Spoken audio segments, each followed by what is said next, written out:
when Hamas is taking every opportunity to fight among civilians, to disguise themselves among civilians, and to operate and store ammunition and command from civilians, like, yeah, these calculations on Israel's side get way harder. And when the argument is given over and over again that they've killed, 40% of the people killed are children, or 58% or 60% are women and children, like the impression given is just that, like, wow, they're just indiscriminately carpet bombing. I think you even used the term carpet bombing these cities to kill people. And it's like, okay, well, how is Israel carpet bombing Gaza, one of the more densely populated areas on the planet, and after however many 20, 30, or no, what was it, like 10,000 bombs or whatever, they've only killed so many people. If they were indiscriminately bombing, why is it that 20 to 30%, at least what Israel claims, dead are Hamas militants? How is that number 3 to 1, 4 to 1, when it's like some of the most densely populated areas ever? Wouldn't we expect to see civilian deaths be like 10 to 1, 20 to 1, 30 to 1? What other urban combat would we compare to this, where we'd go like, wow, they did it way better here than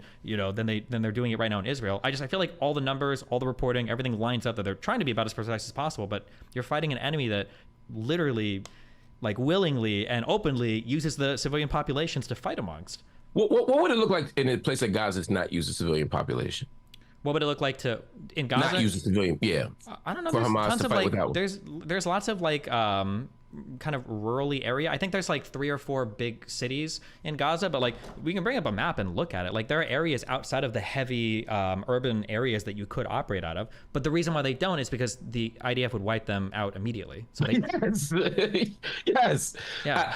But you're laughing, but that's the justification for using human shields. That's not a justification in international law. You can't say like I'm using human shields. No. I'm not saying they're using human shields. What I'm saying is I'm saying that it is a dense area. I'm saying that it is incredibly difficult to fight in a dense area without being very close to people. I agree with what you're saying. No, I know. But just hear this. The part where we're disagreeing is two things. One, I'm saying that rather than conceiving of Hamas often using human shields, I'm suggesting that they're occupying, that Israel, I'm looking at it from the opposite side and saying Israel is using the pretext of Hamas is everywhere and even lumping other non-Hamas folk into that Hamas pile. Hamas doesn't have the military capacity to be discriminate.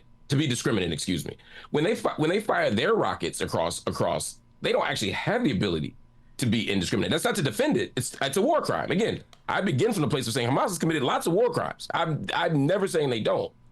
You know what I mean?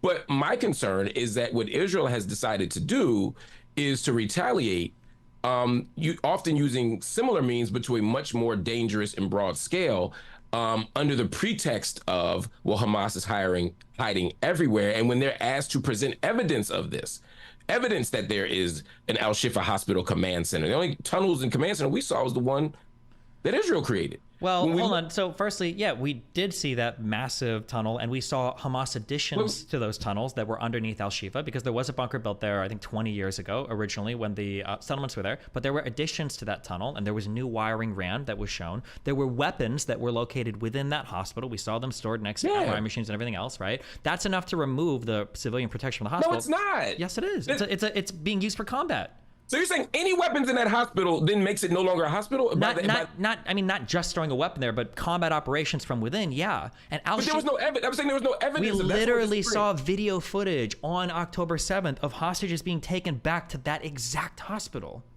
And Amnesty International has been reporting for 10 years that hospital has like an interrogation wing where people are taken and tortured there for suspected collaborators and stuff. So it is used. Amnesty International has never confirmed that Al-Shifa hospital was a Hamas command center during the time that it was bombed. That's true, but they have. Right. But they said in the past that it is. There's no reason to assume that doesn't meet the legal standard. That's what I'm saying. I understand. I'm just saying that in the past we know that it has been, and on October 7th we saw video footage of hostages being taken past like 5 or 6 other hospitals to go to Al-Shifa hospital. We saw them walk in with the hospitals on the CCTV into that hospital. So it seems to be the case that they're probably still using it, and we know that the tunnels underneath have new tunnels dug because there's new wiring, and we saw weapons within the hospital. That's a lot of circumstantial evidence that kind of points to the fact that that circumstantial evidence can be compelling if there's enough of it. I'm not saying we need a smoking gun, but much of what you're talking about does not amount to, in fact, none of what you talked about amounts to the idea that there was a a Hamas command center there. Wait, why do you keep saying there doesn't have to be a command center for it to be a military? Because that was their claim. It was used as a military objective, 100%. But it's not like they just were being hyperbolic. The whole point is that they were making a claim that was on its face untrue, and then attempted to support that claim by piecing together random evidence that actually wasn't the case. It was still clearly used as a military objective. I mean, like, nothing that they did here. It's not like they didn't bomb that hospital, right? They just stormed it and they took it over like that. Wiring. So you're saying that wiring and some weapons makes it a sufficient target? Yeah. It's a military target. Yeah. It's being used for military purposes. And again, remember the video footage on the day of the hostages being taken in there by Hamas. They're literally using it as a military outpost. Yes. I really hung up on this command and conquer thing, or not command and conquer, the C2, the command and control. Only because they made that as the argument. They might have made that argument. I don't know if they found it justified as being command and control. It is undeniably just the footage alone of the hostages being, but you haven't seen that CCTV footage of the hostages being taken to Al-Shifa hospital?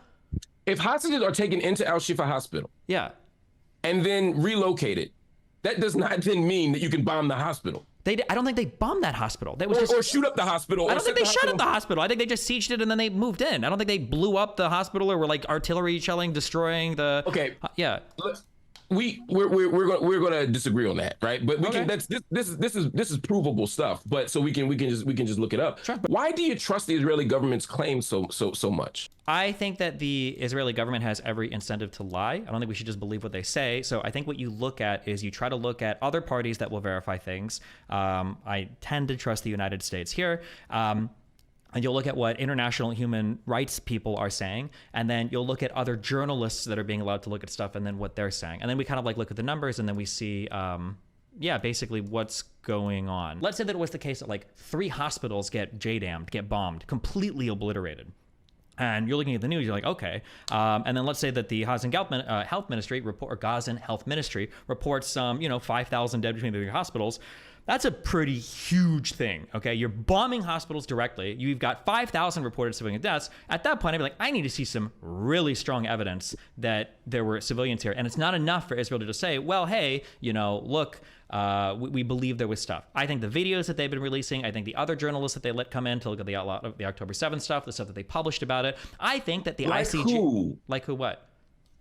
So, and in response to the October 7th stuff, there were tons of international journalists. Israel made, I think they've even got a website now where they made available a lot of the evidence and photographs and everything they had of that particular event.